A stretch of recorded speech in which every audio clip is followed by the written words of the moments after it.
Welcome to Okonkwo Academy. In this tutorial, I'll be taking you guys through superposition theorem. If you are new to this channel, I recommend that you subscribe and put us on post notification so that when you upload any video, you will be notified.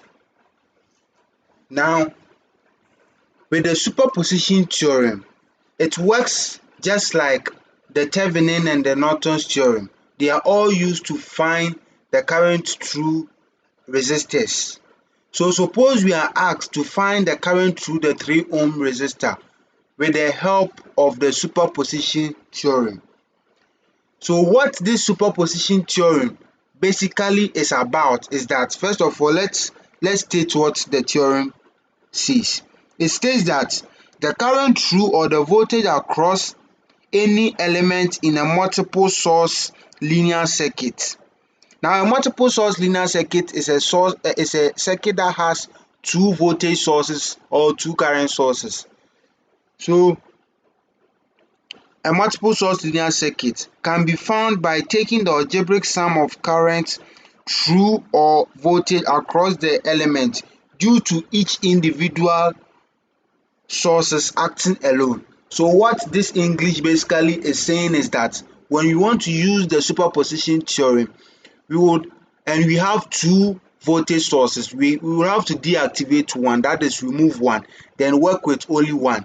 Then when we get the current through the 3 ohm, we put it down, then also we deactivate the other one and bring the one that we removed initially and work with only that one, and also find the current through the 3 ohm. Then when we are done, we find the algebraic sum.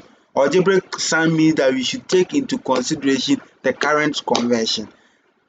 As I've always said, if you don't understand the current conversion, I will put a link explaining the Kirchhoff current law and the Kirchhoff voltage law in the description box so that you go and watch it and understand it very well.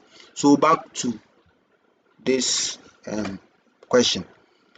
So first of all, we would deactivate the 3 volts, 35 volts voltage source, right? We will deactivate it and work with just the 42 voltage source to find the current through the 3 ohm. When we are done, we will deactivate the 42 volts voltage source, then we will work with just the 35 volt, then we find the current through the 3 ohm. Then when we are done, we find the algebraic sum. So bear with me as I draw the new circuit. So with the new circuit, first I said we remove the 35 volts voltage source. So we are going to get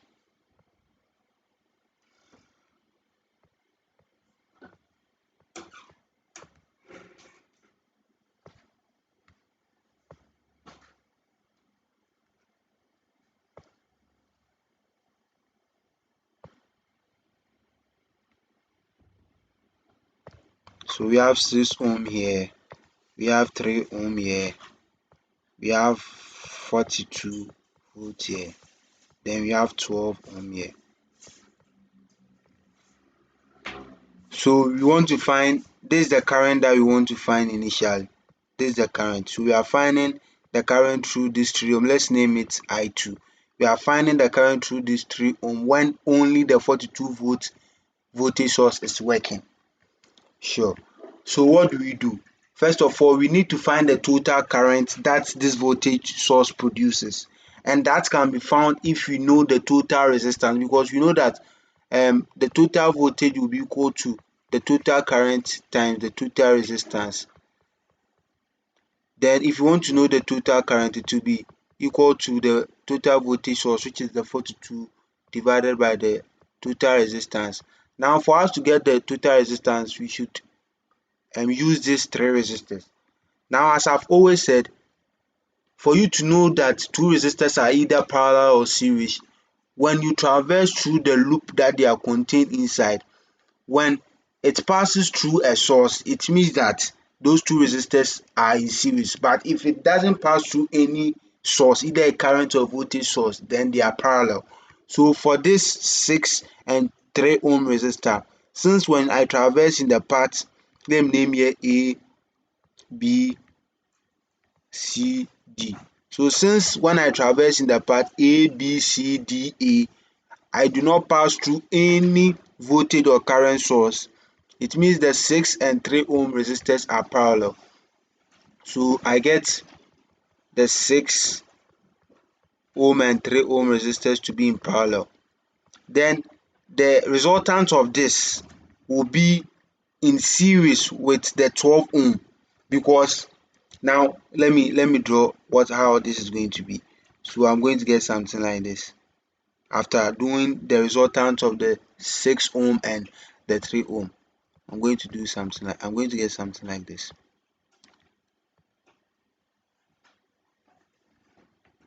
So this is the resultant of the. So since when I traverse in this loop, I'm going to pass through a voltage source, which is the 42 volts voltage source. The 12 ohm and this resultant resistance will be in series. So that one, it will just be an addition. So plus 12. So I get the total resistance to be equal to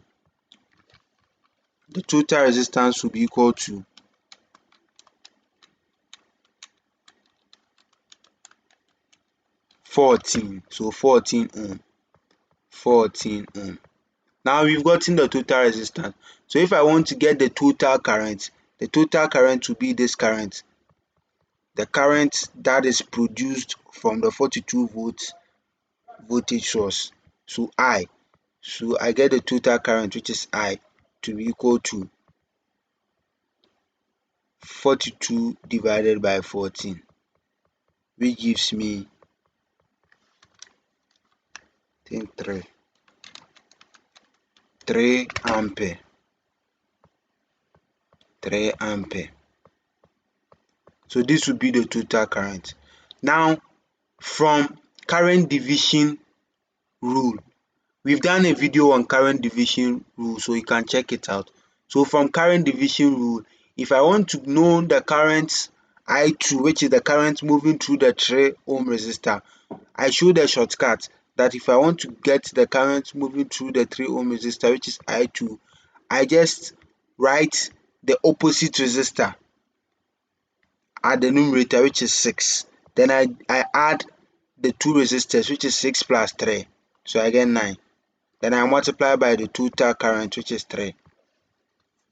So I'm going to get the answer to be 2 ampere, to be the current through the 3 ohm resistor when only the 42 volts voltage source is working. Now let's find the current through the 3 ohm resistor when only the 35 volts voltage source is only working.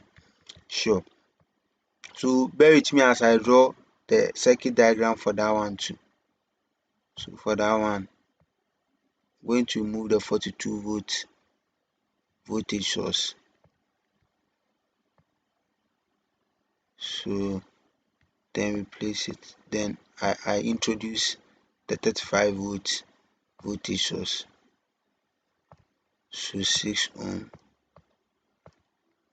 3 ohm, then 12 ohm. Then I write my 35 volts. Now remember that when the 42 volts resistor was the only one we used, the 42 volt voltage source was the only one we used. We had 2 ampere to be the current through the 3 ohm. Now we are using the 35 volt voltage source. We want to find the current through the 3 ohm resistor. So the current through the 3 ohm, let's name it I. So what we do is that, like I said, we have to first find the total resistance, then find this current, because the total current that is produced by the 35 volts voltage source is the same current that passes through the 3 ohm, unlike the first one which it's splitted, right? So this one, the total current will be the same current that will pass through the 3 ohm. And so with this, we don't have a lot of job to do. What we just have to do is to find the total resistance for this circuit too. So we know that the voltage is equal to current times the total resistance. So what you have to do is to find the total resistance first. So we know that 12 and 6 are parallel. I've already showed you how we had a parallel, because when we traverse in that loop, we do not pass through any source. Put that in your mind. That's the easiest way to know whether two resistors are parallel or series.